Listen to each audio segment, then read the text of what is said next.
on your thing. It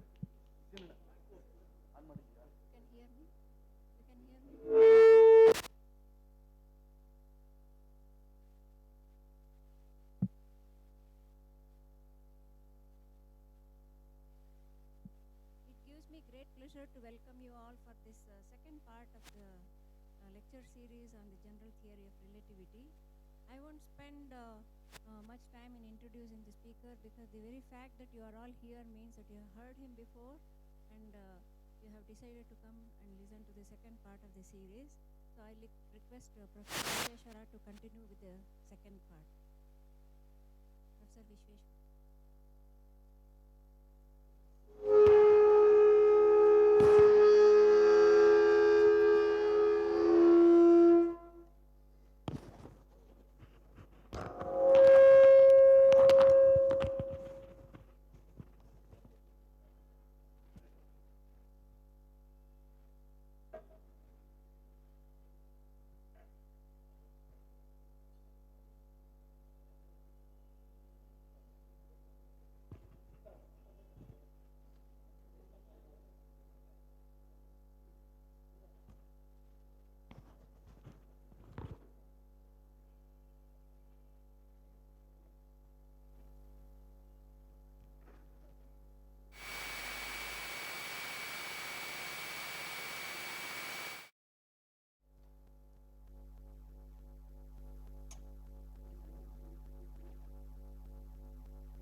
So I can count myself as an older Shishya with all young gurus in front. Of course, with the exception of Professor Lokanathan, who chronologically is older than me. So we will start with this talk today is going to be general theory of relativity. Last time it was special theory of relativity.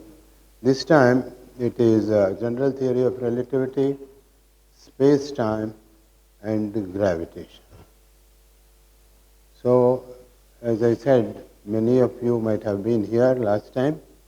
So, where were we last time? In space, in the patent office at Bern, and in time, the year 1905. That is when Einstein formulated his special theory of relativity, in which he proved a number of things, but the most important thing for us today, even in these days, that he showed that space and time were interdependent upon each other. They were inextricably entangled. Professor Lokanathan will teach you one of these days entanglement and quantum theory. But here space and time were entangled with each other, but they were interdependent, but there is no notion of space-time. Space was there, time was there, they were interdependent, but still space-time had to come into existence. That was done by this man, Hermann Minkowski. He was a brilliant mathematician, and he was a professor at the Federal Polytechnic Institute in Zurich, or called by everybody as simply Poly. He was a mathematics professor and used to cut. He took relativity and created this space-time. He called it the world. You should read his original paper, it's very quaint. He called it world, but we call it space-time. Now he created blending space and time together, which was one of the most important step in not only special theory of relativity, but general theory of relativity. Now, when Einstein was told that Minkowski had done this, and what was his reaction, this was in 1906 or 7 or something like that, Einstein smiled and said, now that mathematics has space-time was extremely like this, he said, henceforth, space by itself and time by itself are doomed to fade away into mere shadows, and only a kind of union of the two will preserve an independent reality. That was the prophetic words indeed, because the space-time blend that was going to remain. And even today, when we want to do physics, space-time is used. Of course, it's often convenient to break them into space and time. And when we do general theory of relativity, we use space-time all the time. So let us take a look at what this space-time is. We know, all of us, can we reserve your questions, remember them and ask me, and I don't guarantee I will answer you. That's always the disclaimer. Okay? So in the three-dimensional world, as we see, here is the picture of a room, for example. One corner is a point there, and the other point is a bulb or anything else, and the distance between the two is the and Pythagorean theorem, delta L squared equal to delta x squared plus delta y squared, etc. We know all this. And also, delta L squared is in three dimension, an invariant, fourth quadrant, all four of them. Impossible. Maybe one more I could have done, doesn't matter. And now here is, we used to have points in three dimension, now we call it in four dimension an event. Because event tells you where it happened and when it happened. Where is given by x and when given by t. So here are two events. This cowboy shoots a gun and the bullet keeps going. You see the bullets are going in time, not just in space but also in time. When you plot the coordinates, both the time coordinate and the spatial coordinate of the bullet, you see that going, and finally the second event, it hits the bottle. So therefore these events are separated in coordinates by x and in time by t. That's very important. Let's measure distance in time. You say it's only 5 minutes to Vidhan Sauda. What does it mean?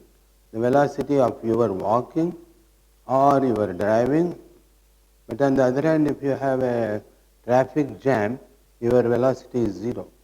Therefore, the distance will also be 0. But let's not worry about the traffic jams, which you worry about all the time in Bangalore anyway. So c squared delta t squared is the time distance, but it comes with a negative sign. That's the most important. So when you do this, without going into details, he showed, last time we talked about inertial observers, observers moving with constant velocity with each other, and Einstein showed independently of Lorentz, they have to be transformed using Minkowski flat spacetime. Why is it called flat? In a flat sheet of paper like this, I can cover it with Cartesian coordinates, x, y, z. On a sphere, you can't do that. You have polar coordinates. But here, covered by Cartesian coordinates, and line element, which we saw, involves squares of coordinates. That also happens in flat spacetime, only when you use x, y. And four-dimensional geodesics are straight lines. You see that bullet which is going there, it's not accelerated, it's going with constant velocity.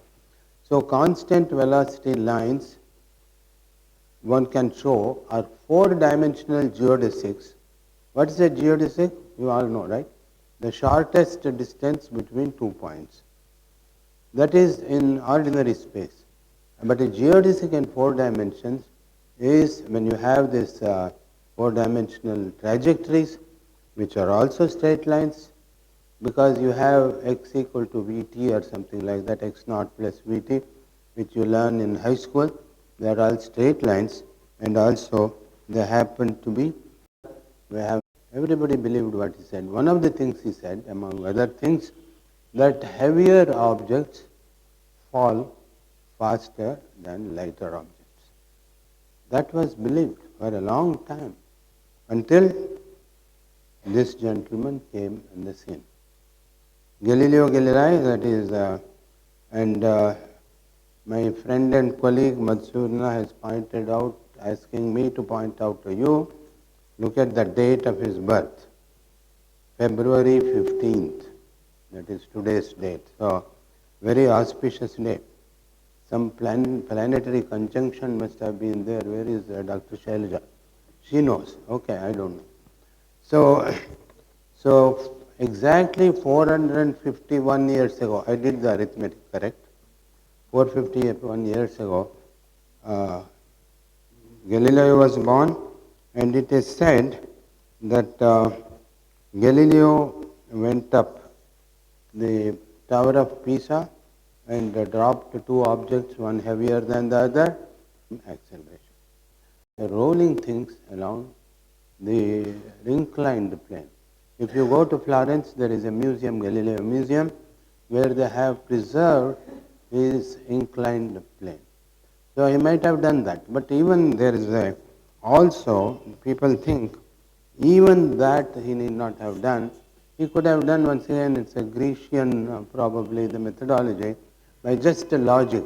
If one object falls, heavier object falls faster, and the lighter one slower, and suddenly when they get together, what will happen? Will they suddenly know that they have to come with a higher velocity, or will it come with average acceleration? Nobody knows. So he said the simplest thing is to assume they fall with the same acceleration. So whatever method he followed, he arrived at the fact that they fall with the same acceleration. A fantastic object, it was all great ideas are simple. That's what Tolstoy says. If you read War and Peace, you should read all these. So there is this beautiful quotation.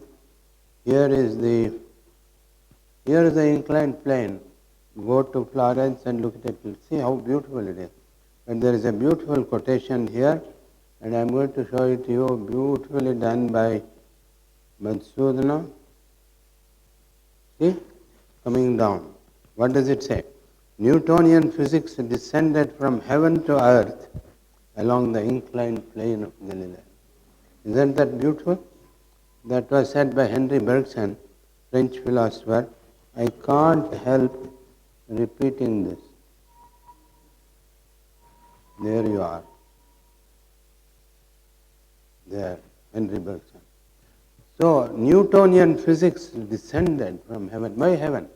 Even Aristotle said, responsible. The most important thing for us, as we shall see, he showed he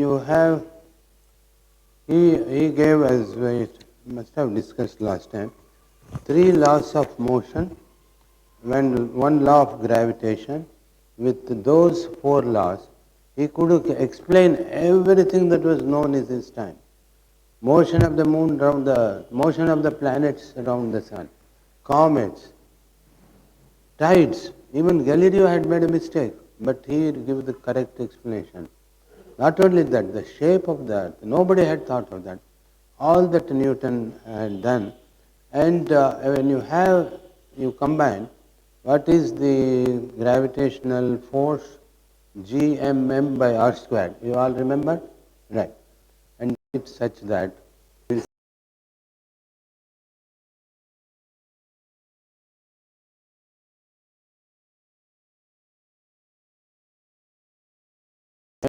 everything falls with the same acceleration. That's what Galileo had shown, and that's a very important thing. For example, if you have charges in an electric field, they don't accelerate with the same thing. It depends upon the charge to mass ratio, which happens to be in the gravitational case 1. E is actually the gravitational mass and so on. So because of that, everything falls at the same acceleration, and this became a powerful tool in the hands of Whom? Albert Einstein. All right? Now, Albert Einstein says, 1907, I was working on a comprehensive paper on the special theory of relativity. There occurred the happiest thought of my life, that for an observer falling freely from the roof of a house, there exists no gravitational field. If a man is falling from a roof, I don't think he will be observing anything. But here is a cartoon, so he is falling and he is trying to weigh himself. You won't find your weight at all because the weight is shown by the reaction and there won't be any reaction. He says, that is my happiest thought too, since I will be weightless. So if you want to be weightless, you go into don't fall from the roof. That's called a Gedanken experiment. This is what Einstein was very good at it. Gedanken means thought experiment. So there is something called Gedanken research. What is Gedanken research? It starts in thought, goes through thought, ends in thought, has no relation to reality. So some people do that kind of research also. Not us. Some people do that. Okay. So Pashupati was worried a little bit. All right. So this is what he said, and this became a very powerful tool in his hand, and this is what he said. Again, this is a Gedanken experiment. This is called the Einstein elevator. Actually, it's called the Einstein elevator. You take an elevator and cut off the shaft, and it falls freely. Then what happens? As he said, there is no gravity for him. See, Einstein is floating. His pipe and the matchbox and the paper, pencil, everything is falling freely. No gravity. So, in Minkowski space-time, what did we say? When there is no gravity, the space-time is flat. So, there is a little bit, a tiny weeny gravity inside the elevator, space-time which is flat. Remember that. No gravity, space-time is flat, everything falls freely. So therefore, what have we done with an accent? See, I am very patriotic. There is India below, which won apparently the match today. No Pakistan there. That was not intentional. Okay. So there is a flat space-time inside and it's falling freely. So with an accelerated frame, this is an accelerated frame because it's accelerating freely. We have annulled gravitation, but by the same token, can we create gravity? Yes, we can. Oh, in Einstein's time there were no rockets, but our chairman is Professor U.R. Rao. If you go and request him, maybe he will send you in a rocket.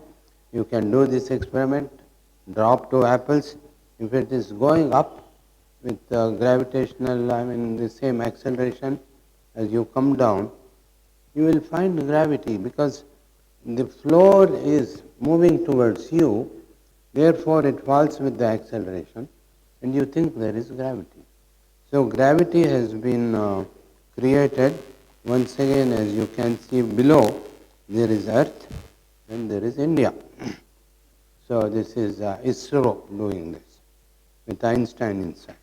So you can do that. Therefore, by going into a suitable accelerated frame, you can either annul gravity or create gravity. So gravity is equivalent to acceleration. So one-to-one correspondence, you can say it is. So what? For us it would have been so what? We wouldn't even have thought of that. But Einstein thought about it and then he said, let us do this. So he said equivalence principle. I said there was a weak equivalence principle, Mi equal to mg, and therefore everything fell at the same acceleration. So equivalence principle of Einstein, which is called sometimes the strong equivalence principle, is this. I have to click once more. Gravitation equals acceleration. That is the strong gravitation. Look at it. meditate and remember while I energize myself.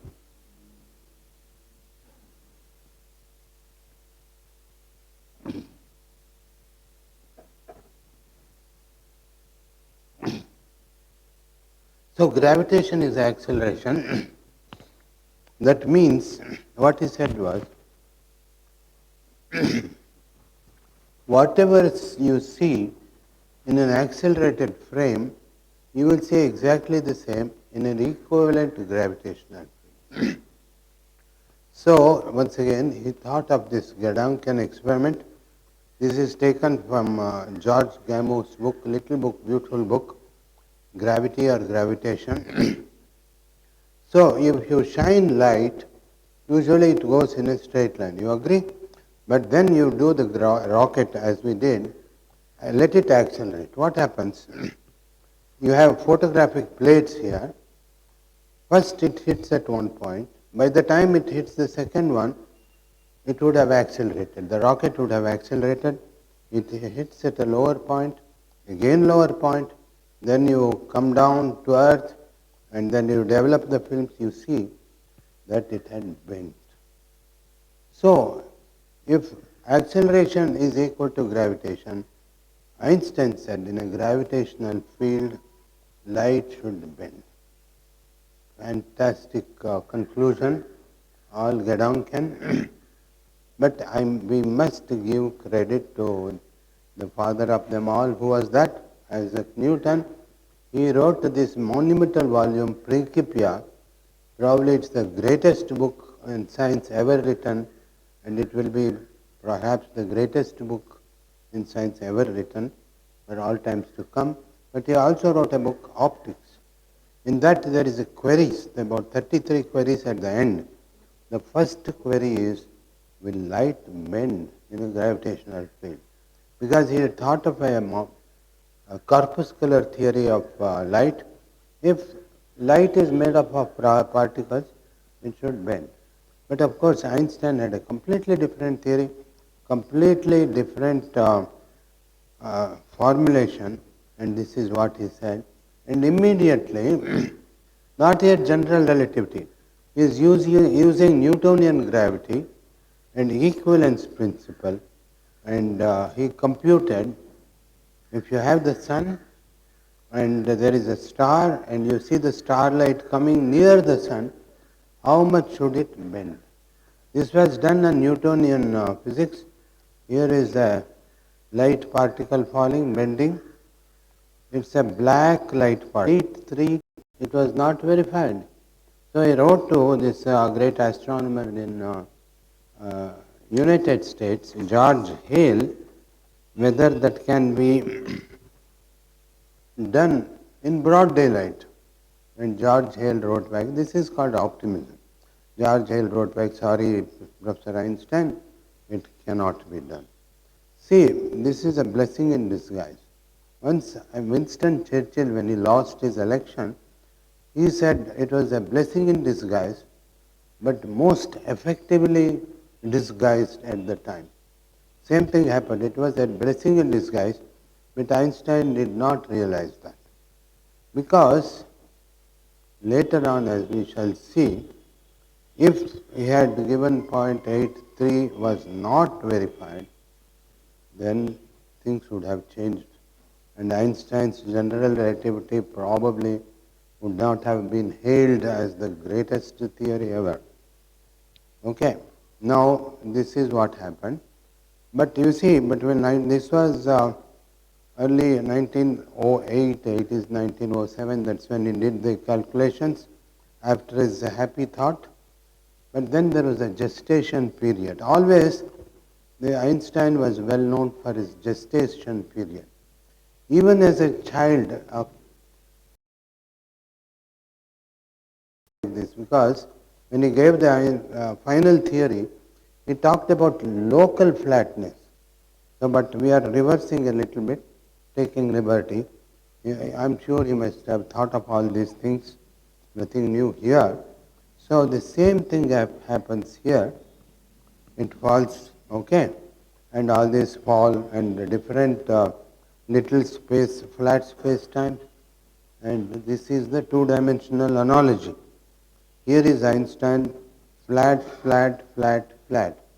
This is how BDA will sell you, or anybody will sell you, the plots.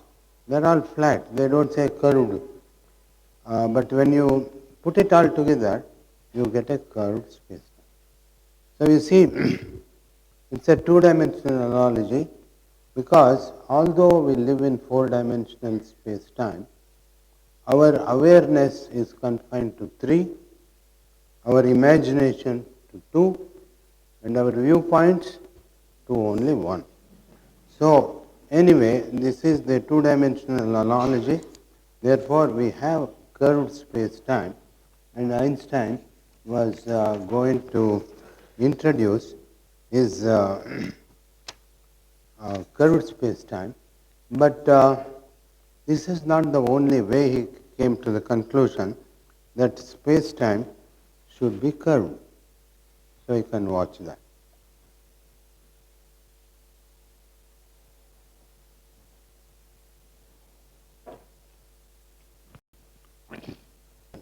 What he said was, if you have curved space, if the paths are curved, must be curved. Before he came to that conclusion, this is called the missing link. What's the missing link? He said acceleration is gravitation, right? And here is an accelerated frame, which is a rotating disk, as you can see in Tompkins Wonderland picture. And these people are actually marking the geodesics. They are not straight lines, they are curved. And if you add all the angles, alpha, beta, gamma, it will be less than 180 degrees. If it was flat, it would be 180 degrees. Less than 180 degrees means negative curvature. And also you can see some people are measuring the circumference and see rotating, and where it is going that way. Remember, going that way. All right. Now what is he going to do? It's going to rotate still. See, this way. It's going that way. And if we had another here, you would have found same thing as in the picture, all of them like this, and I said it's negative curvature. Okay? This is how it is. On a flat space, these two are parallel lines. It need not be parallel. Okay, parallel lines they have taken geodesics. And here it is like that. In the negative curvature, it's like that. And remember, there are beetles going because beetles want to go in the shortest path. Very intelligent beetles. But we don't do this. Sometimes you go to friends. Mine's already. And we have here a cartoon. Geodesic hypothesis. In a crooked world, the straightest path is also crooked. Politicians know this geodesic hypothesis. Here a crook is going from bank, takes the shortest path, doesn't know it is going to jail. So you can say this is a denotification of the revenue land, and here is the Lokayukta, and the final destination is the same. So that is the geodesic hypothesis. And so one more representation of this to give you the essence of general relativity. And here is an acrobat net as in the circus. And you can see there are two acrobats. The one on the left is grinning and standing there. Poor fellow here is trying to jump. But here the net, there is nothing there. It is flat. You can have Cartesian coordinates. So that is the flat space-time of Minkowski. See, now what happens? The acrobat has fallen. There is a bigger grin. Borrowed his notes so that he could pass. When I was in high school, I used to borrow notes. I didn't cut classes because attendance was there. But I didn't take notes. My friend took very good notes. I used to borrow. I stopped because One day suddenly he said he was going to charge me for giving it. I said, no money, I will take down my notes. But Einstein didn't do that, he used to borrow that. And so he went to Marcel Grossman, what should I do now? How do I formulate my theory? Grossman said, don't worry, Einstein. There was this great mathematician, geometer Riemann. He had done it all, not general theory of relativity. The Riemannian geometry, which talked about metric, curvature of space-time and everything, you use that and you will get the mathematics right. So Einstein worked for 7 years. Well, more than that probably. Anyway, from special relativity to general theory, there were 10 years. And in those 10 years, he formulated the theory, he gave the equation, everything was done. And the fantastic theory came out. And so, when he gave the theory, I don't even know what the next one is. So, here is the evolution of general theory of relativity in his own words. In his own words. He says, I am now working, this is about general relativity. He wrote to his friend, it was named Habicht. I am now working exclusively on the gravitation problem. Compared with this problem, the original theory of relativity is child's play. That's how difficult it was. The next one. It's going on. It's going nearer and nearer. He says, nature is showing only the tail of the lion.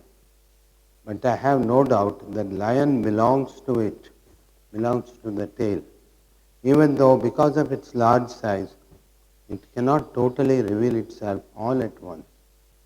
So the lion did not reveal itself all at once.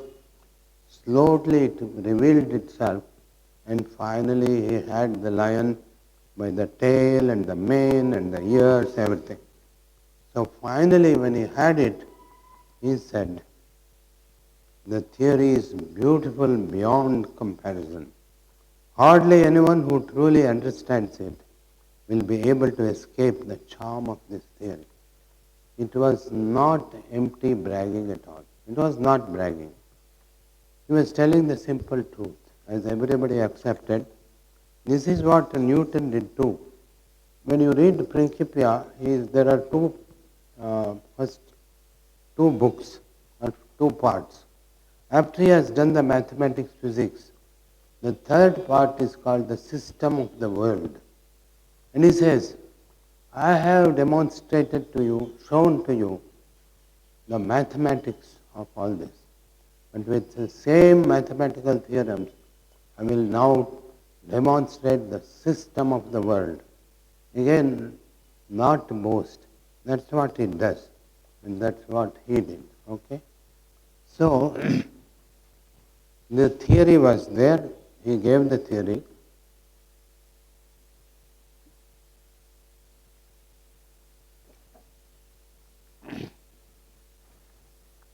And the hardest part was to give the equations, and here are the equations. Einstein writing the equation Rik equal to 0. Some of us have been making our living writing this equation even if we do not understand this completely. We do understand somewhat. Okay, I wrote an article about Chandrasekhar, the legendary great astronomer, astrophysicist. He came here and saw our first program, and afterwards he gave me the greatest compliment I have ever received. He said, Vishu, that's my nickname, it's beyond my comprehension how someone who makes a living looking at Einstein's relativistic equation can produce a program that is so beautiful. Anyway, I hope the first program will be brought back so I can not boast but I will also say system of the world. Anyway, these equations, actually Rik equal to 0, it's a very shorthand form for 10 nonlinear equations. Nonlinear means, see, if you take Newton's equation, not GMA by R square, but the equivalent of this is del squared phi equal to 0. That's for empty space. This is for vacuum. So phi is one gravitational potential, one linear equation, easy to solve. But here non-linear equations, 10 variables, all mixed up. It's extremely difficult to do that. Next talk I will be talking about the simplest case in which it was solved for the black hole. But if you don't have 0 on the right hand side, you will have to put in a tensor, this is a tensor, which tells you about the energy, momentum, mass and all that, which makes it even more complicated. And that's what he is writing, and that's what the equations were. With that, he could prove a number of theorems. Here is once again Matsudana found this.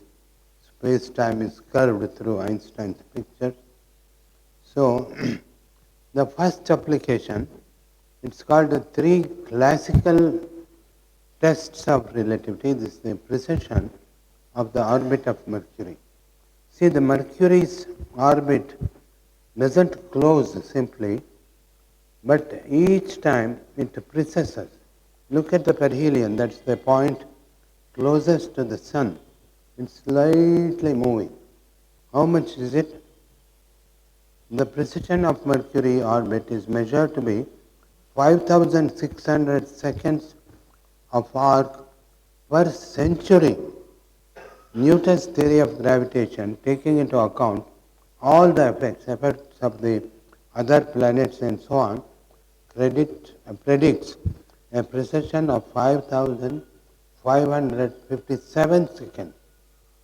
But there is a discrepancy of 43 seconds of arc. Einstein, without probably knowing this, calculated it, and what did he get? Exactly 43 seconds of arc. When he did that, he was so excited, so exhilarated, so exhausted. For 3 days, he could not do any work at all. Something unknown in his life. And then he immediately, the other effect he also predicted was light, when it is emitted from a strong gravitational field to a lower gravitational field, will be redshifted. Not so much. Blue won't become red. It's also very minute quantity.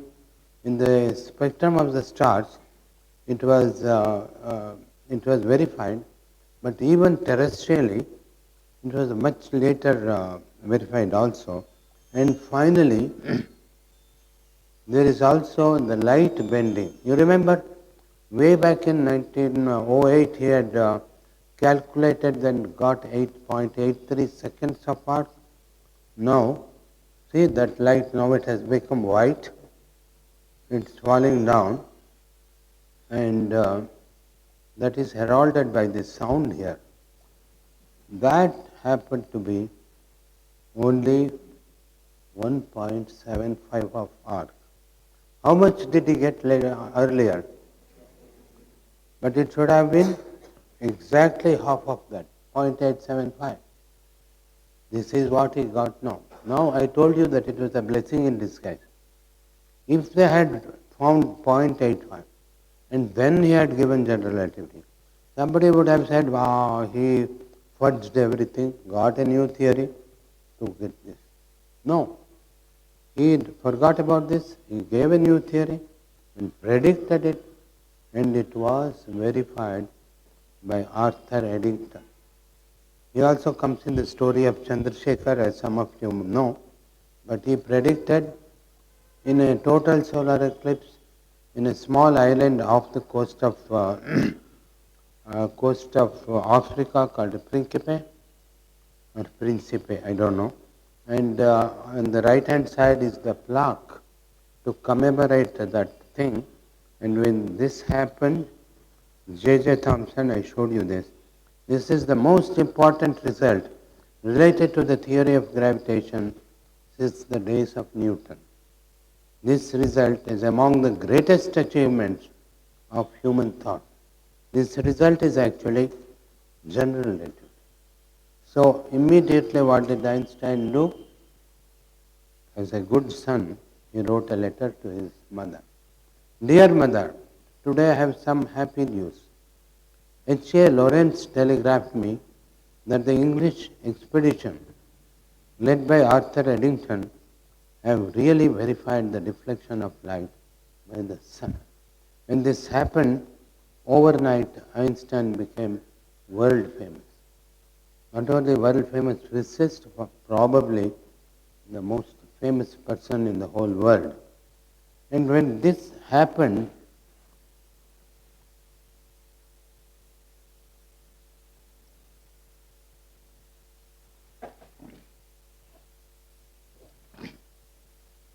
he also made a rather startling statement that the great Max Planck, he said Einstein, I think means Einstein thought that Max Planck did not know enough physics.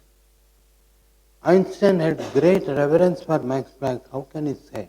Because he said, when Eddington was going to verify or not verify Einstein's prediction, Planck could not sleep at all.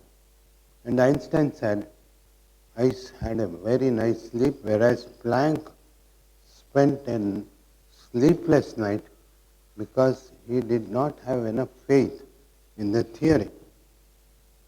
And that's what happened when a doctoral student, Ilsa Rosenthal Schneider, and asked Einstein, but how he would have reacted if general theory of relativity had not been confirmed experimentally that year by Arthur Eddington. Well, did he say, I would have been disappointed? And did he say, I would have gone back and created another theory? No. What did he say? This is what he had to say. Then I would feel sorry for the Lord. The theory is correct anyway. The theory was correct. If the Lord did not implement it in nature, Einstein would have felt sorry. But God in His infinite wisdom had implemented it, and it was verified when the theory was correct. And since then it has been verified by innumerable methods. I don't know why you have to verify. There are so many things that have happened.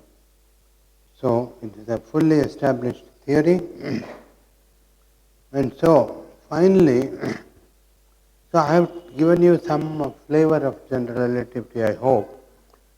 Finally, to sum it all, later on, his son, Edward, he had two sons, Edward, who became an engineer, and Hans Albert. Unfortunately, he had psychological problems. He had to end his days in a mental asylum, very unfortunate story.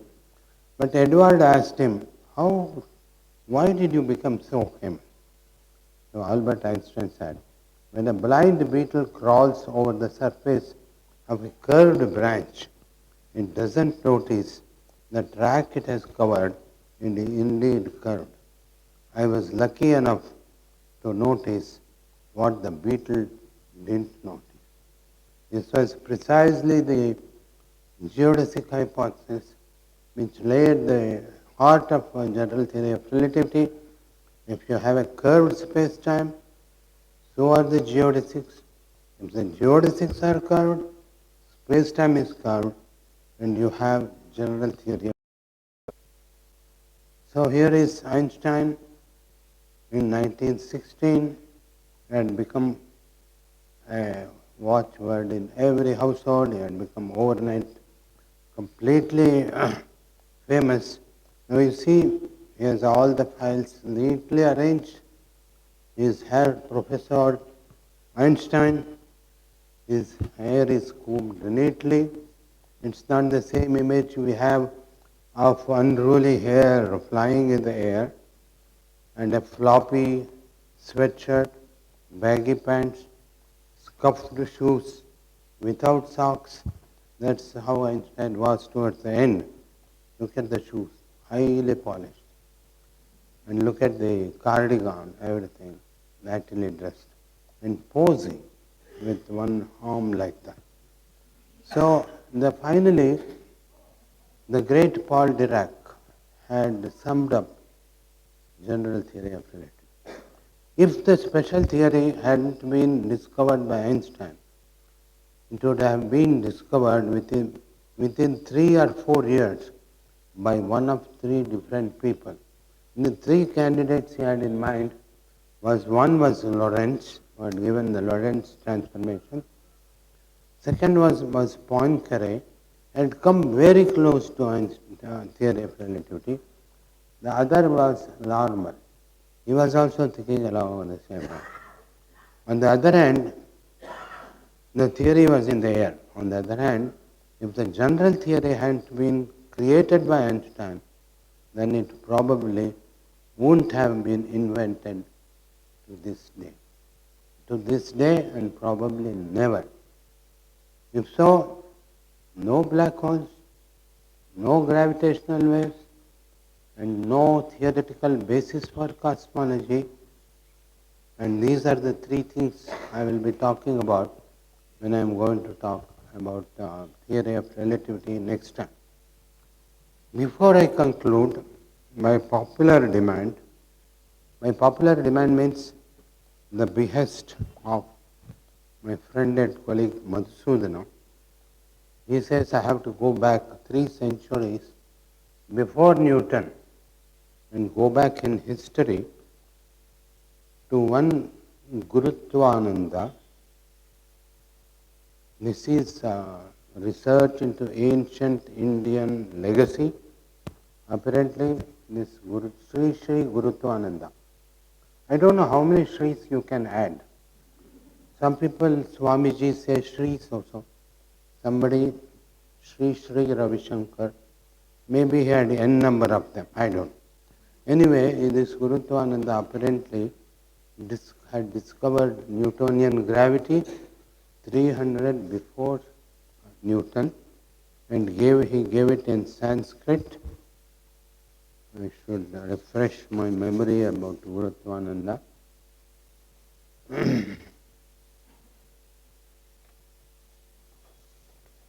Where did it go? I don't have it. I will read it from here. Okay. He said, Balam nam GMM ityastha or squared ityeten bhagaha. I will translate it for those who do not know Sanskrit, including myself. Okay? I don't know Sanskrit. Force is GM, one M is big, the other is small. He was very careful. GMM divided by R square.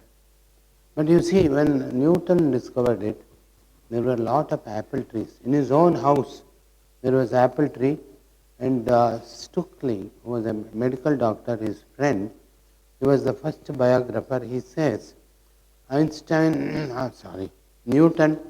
and Stukeley sat after tea in the garden, and there was the apple tree, and Newton said, this is exactly how we sat. He has sat there and the apple fell, and he thought, not on his head, as many stories say. Maybe it fell on his head. And actually, there is a whole story. You will read in the Jawaharlal Planetarium is putting out one newsletter called Baseline. Read in the next one the article I have written about this. So, it might have fallen on the head. Anyway, there were, in his own orchard, in his own backyard, there was an apple tree. But this was, Gurutvananda belonged to South India. hopefully Karnataka, Mysore state. And Keralites may say Kerala. Anyway, but there are no apple trees as far as I know. There was a lot of coconut trees. So he sat beneath the coconut tree, and in case of Newton, the law of gravitation was discovered by the fall of an apple. But here it was discovered by the fall of a coconut. The last moment has not been videoed because it's a selfie. So the last moment was not recorded. Let me show you the whole episode if you have missed it. So this was the first case of authentic case in unrecorded history of perishing without publishing. Thank you very much.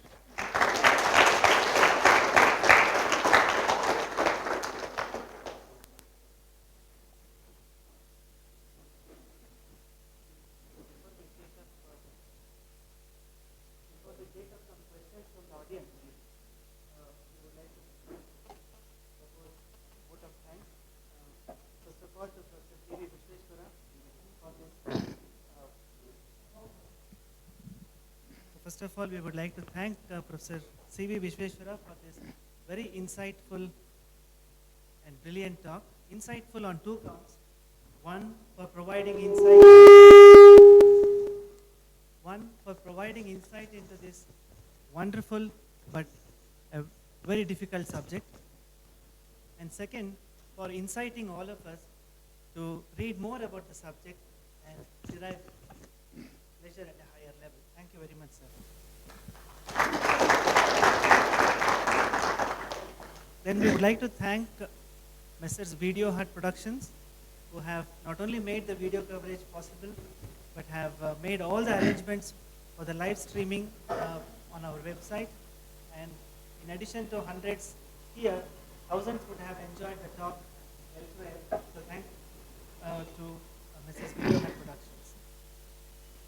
And finally, we would like to thank all of you, the audience, who have, I'm sure, will participate in a very interactive manner after this vote of thanks for your questions. And so thank you very much for your presence.